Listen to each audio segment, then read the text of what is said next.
Still looks good from a video I did earlier on Patreon, a business video on the time value of money and how to make use of it better. That's not what we're here to talk about today, though. Today, I gotta tell you, this is not a fun thing, but it's something that I'd seen coming up, but it took me a while to really put it together, what was happening, and that it wasn't just a few off situations. Before I even do that, I'll tell you where I did the other video in case you want to jump on there and check that out. Patreon is where I talk about things that are not necessarily as much fun as anything we'll do on YouTube, because Patreon is where I put business information, investment information, information on world travel and how to get certain things done on a very technical level, as well as when people who need one-on-one personal attention for any of the things that I do, need coaching, counseling, blah, blah, blah. That's what I do. And I put the link in the comment section right there for you to check that out. I'll start with this. Have you ever heard the phrase, do something strange for a little change? And it's a simple sentence, and we often laugh about it, because when we think of do something strange for some change, we think about something that I actually did. I'm a writer. You all know that I do editing, copy editing, book reading, as well as what has morphed into a huge business of my expat relocations. I did a 6-word story. It's where you tell an entire story in 6 words, not complicated. And I did one a couple of years ago on this. 6 words: disenfranchised men sell fists, women fanny. And it was a play on grammar and punctuation, because when you write and edit for a living, you do stuff like that. And what it says is disenfranchised, meaning people who are not part of the benevolence of mainstream society, generally due to poverty. We like to talk about it, being born in abject poverty. What men and women sell for their survival: men generally sell violence. Men generally sell the one thing that we can mass a lot of, muscles, quickly, cheaply, and without having to be educated and without having to do anything that requires more money. We tend to sell violence. Some of those men sell violence through the military or the police. Some of those men work for your local neighborhood tough guy who goes and collects debts. But when you have nothing else left, maybe you can, and I was a bouncer for a while before I even graduated college. I don't even think I told my mother that, but that's what I did for money. It was something that, aside from my job as a line cook at the time, it was an easy way to make money. All you have to do is be strong and grab some guys that are acting stupid and throw them out and be serious about it. What women generally sell is sex. Now, they might sell it on the internet. They might sell it in person. They might sell it on a corner. They might sell it from penthouse suite. But for a woman who has nothing left, no support mechanism, that's generally what they're going to sell. And when we think about that, hey, reigning woman, thank you so much for popping in. I hope you have some input on this dour demeanor that we're going to have today. And I played with the words a few different ways, and that's not important. What is important is this.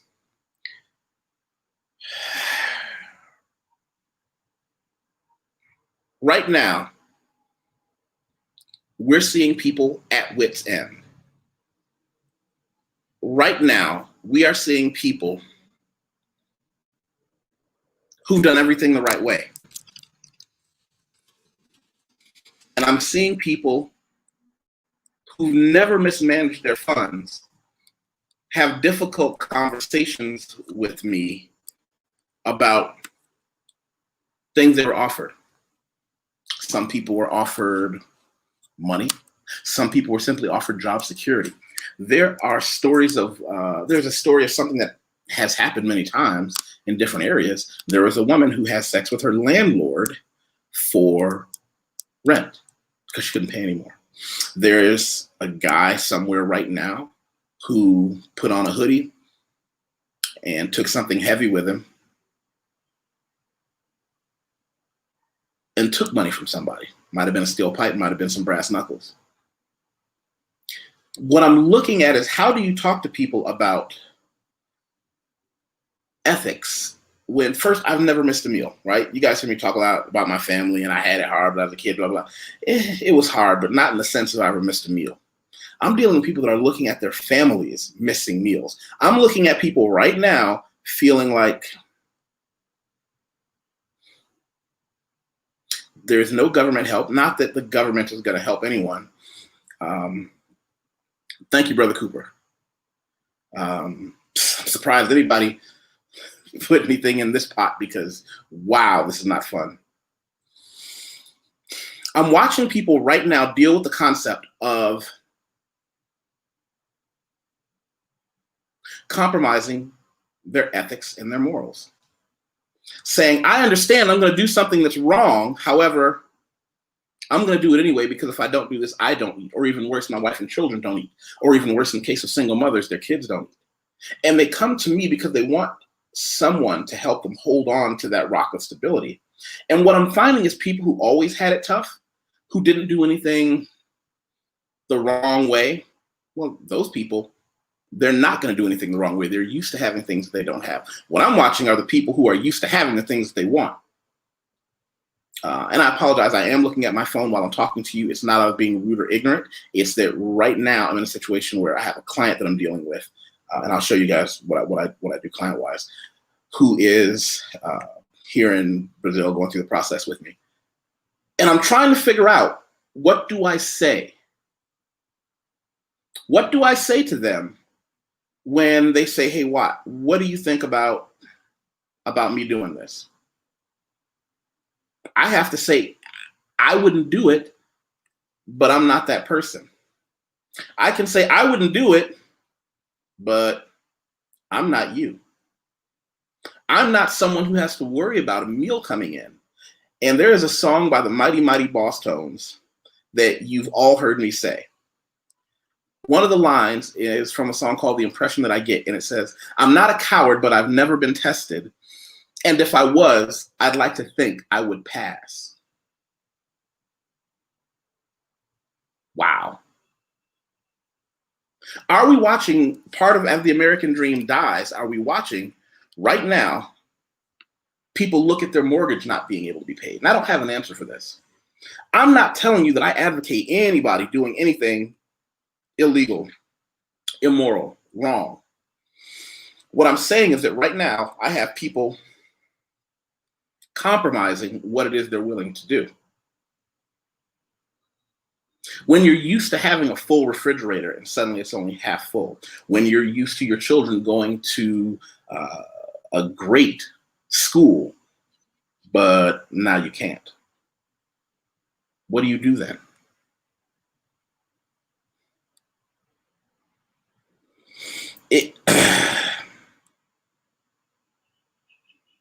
Justine, it's always the way. You just got to know the right people. The man here has a team to pick me up here. Oh, thank you. As a client, he's one of the people. I don't tell people who my clients are, but if my clients want to pop up and give me an endorsement, I really appreciate it. And what do I do when they come to me and say, hey, Watt, you've got your stuff together, but what should I do so that I can be like you? And I said, if I don't have your problems, I can't give you your solutions. And the problem with that is that my ego tells me I want to have all solutions. People who know me call me for all kinds of reasons, but I don't have a solution to this one. What do I say to them?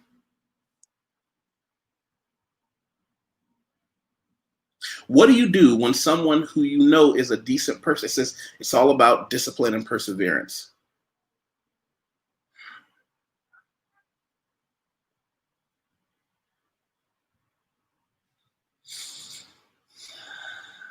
I agree.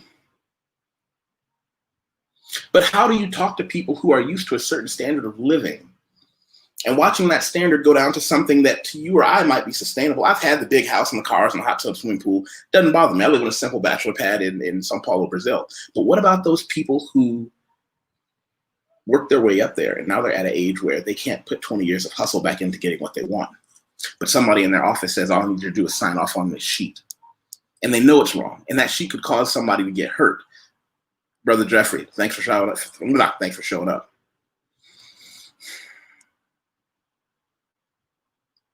What do? How do you look at them and say, oh, well, you should just do the right thing all the time, no matter what, especially when we live in a world where on the surface, we see so many people doing the wrong thing and still succeeding. And I'm going to give you guys an explanation as to what I'm typing. Let me send this right now.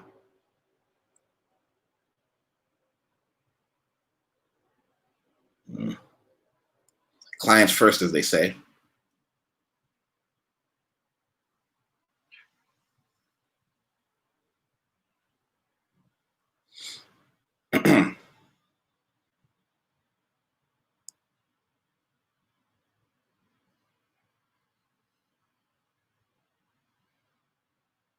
Okay. So where we're going with this is, right now, I talk about perseverance, and I talk about the right thing and the wrong thing to do. I talk about how I try to live a certain lifestyle. I have no problem going back to, hey, maybe I'll have to hustle a little bit more, but I'm not that old, and I'm strong, and I have nothing to really worry about, and I have nobody that I have to feed. I'm looking at men who've never done anything wrong, have their jobs just say, listen,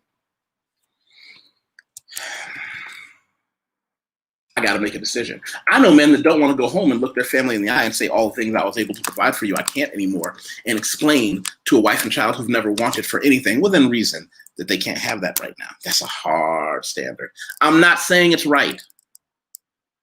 I'm not saying it's right.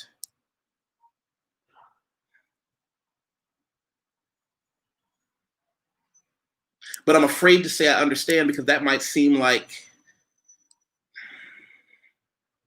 ask them how bad do they want to change their life. Fair enough, but what do you mean? How bad they want to change their life? How bad do they want to change their life? Well, how bad do they want to change their lives? Everybody wants to change their life for the better. Everybody wants to change their life for the good of.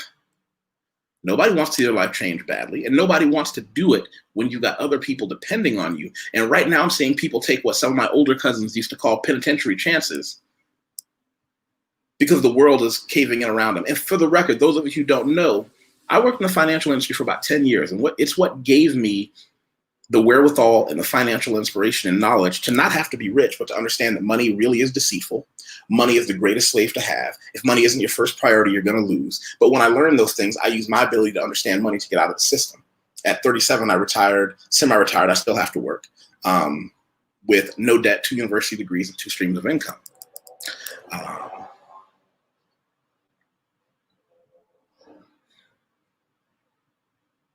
What do we do? What do we do for all those families for whom the government is just laughing in their faces? Chris says people are afraid of change. I agree. And BK, thanks for showing up. I always enjoy having your voice in the crowd. You're always welcome anytime. He's always making sure people do the like, share, and subscribe. So now what do we do? What do we say to those people when we say, you did everything right, but I want you to keep working this job that's not going to pay you enough to pay your bills anymore. I'm going to not just fire you because that might get you unemployment. I'm just going to cut you down.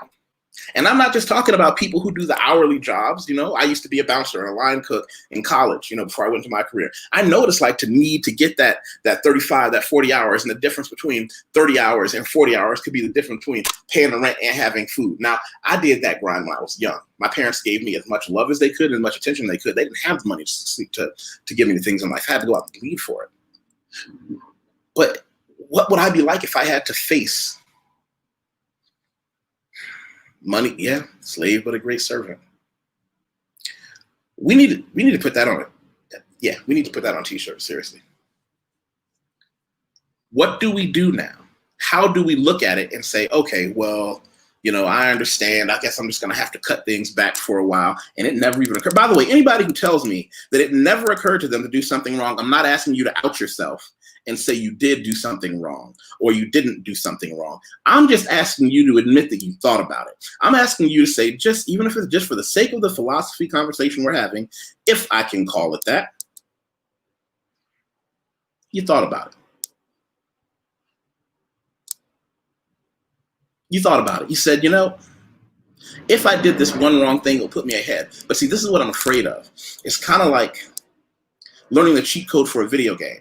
We've all had a video game that said, there's this one boss, can't get it. Let's see. Thank you, Business Minded Talk. I appreciate you showing up.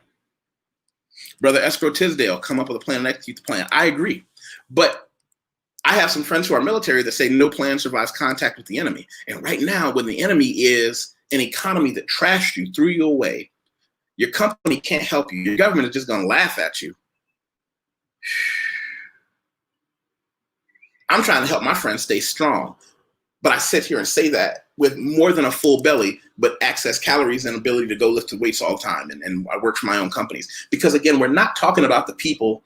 I'm not talking about the people around me who never wanted to do anything worth it. I mean the people who did do something worth it. Now being presented with the situation of do something strange for some change. Let me tell you something that happened to me and a few other men. And the only thing these other men and I have in common is that we're all successful. Doesn't mean we're rich. It just means we're able to provide the people we care about with the things we want them to have. We have 6 months savings in the bank, and we can save more than 20% of our income.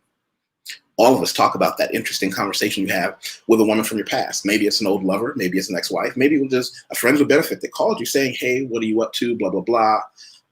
Trying to get back into your life because, and when you read the tea leaves, things are going hard for her. And the time she was with you, she knows that you might take some of the relief off. I don't mean handing women cash. That's what I'm talking, not what I'm talking about. But when you read articles about women who have to resort to going on Tinder dates 2 or 3 times a week to get dinner,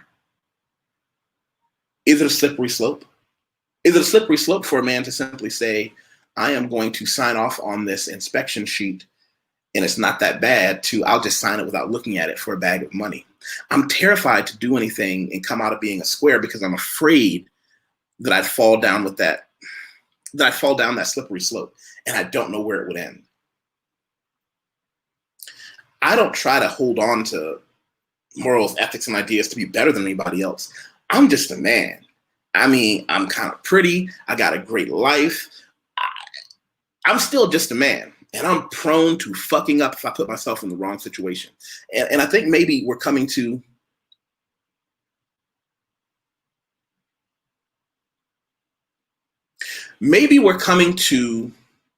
the tipping point. Maybe because I've always been afraid of being in a situation where I would have to compromise my name, meaning my reputation. And you've all heard me say that a man only really has his reputation to stand on. You don't have to be a good guy or a bad guy, but once your reputation is trash, it's over for you. And I never wanted to be that guy that people couldn't trust. So I always tried to hedge my bets. You guys know I'm a prepper. You guys know I save a little bit of money. You guys know I don't lead an exaggerated lifestyle. You know, my wardrobe consists of white shell-toed Adidas jeans and colorful tank tops, preferably cartoons, 80s retro. And so I say this to the people who are struggling right now to hold on to, they're struggling to hold on to their dignity. Because see, ethics and morals don't give you your dignity. My mother had a phrase, because my mother was a crude woman at many times. She said, Wateef, remember, once you sell your ass, you sold your ass. And I mean, I think I was a little too young for her to say things like that to me, but it kind of helped form me. And what she meant is that there's something that some people say, it only hurts the first time. It's only dirty the first time. I've listened to professional criminals who wrote novels about their lives or autobiographies about their lives. Peace to you, Brother Greenpeace, who've written articles about their lives, say it's only difficult to get a cop to look the other way the first time. After that, he knows he's already done it. It's only difficult to get that judge to let your cousin out who they have evidence against so he can skip town and go to another country once. But once they've done it, it's easy to do. Once you've used the cheat code to beat that boss in the video game and you realize, well, I could just play the entire game this way, because I've been there. I remember putting in cheat codes thinking I just need to get past this one enemy. When I get past this one enemy, I'll be all right. I'm going to take cheat code off. And then you play the game and you get to another enemy that you could probably beat him in about 10 minutes of constant struggle. But then you say, I can just put the cheat code on. I can just activate super mode and just slice through him, one hit kill. and you'll do it over and over again.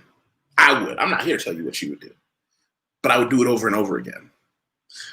So as I grow older, and for the record, I don't have any video game systems because I want to say publicly so people can hold me accountable. I have a problem with video games. That's why I can't have one. That would mess up my whole exercise routine. It would take time away from YouTube. I know what my vices are, and I only allow myself to have one vice, and it's a vice that I can control, or at least atone for adequately. When people are hungry, they're willing to do anything. Hungry is a dangerous, dangerous thing. How many quotes have there been about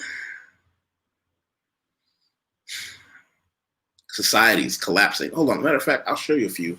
There's a place called hungerhike.org. You guys can look at it later. There you go. Same with you. Look at this. Quotes about hunger. Hunger is not an issue. Let me show you. Let me see. I'm going to show you. A hungry man is not a free man. There is one that I read here about thief. Control F. Hunger Makes a Thief of Any Man by Pearl S. Buck. Hunger makes a thief of any man.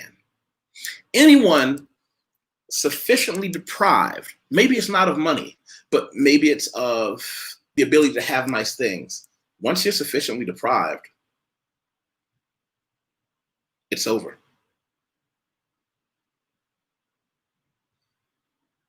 There's my LinkedIn, and I appreciate everybody checking that out as well. I wanted to get this off, and I want to open up a wider discussion because this is going to tie in some of the political compromises that we've been making as Americans. And I'm going to have a larger conversation on that one day this week. Make sure you like, share, and subscribe. Make sure you share this with somebody. Share it on your Facebook or your LinkedIn or your Instagram, because that's how we grow. We've had such an amazing journey together. I wish I could have had more fun with this, but this was something, I don't think I had a conversation with you. I think I started one. And I appreciate if you allow me that indulgence. I hope everyone is safe. I hope everyone here is trying to put themselves in a position to not have to make a decision to do something bad. I hope everyone here understands the value of their name. And I hope that I continue to never be in a situation to have myself tested. Because I know how lucky that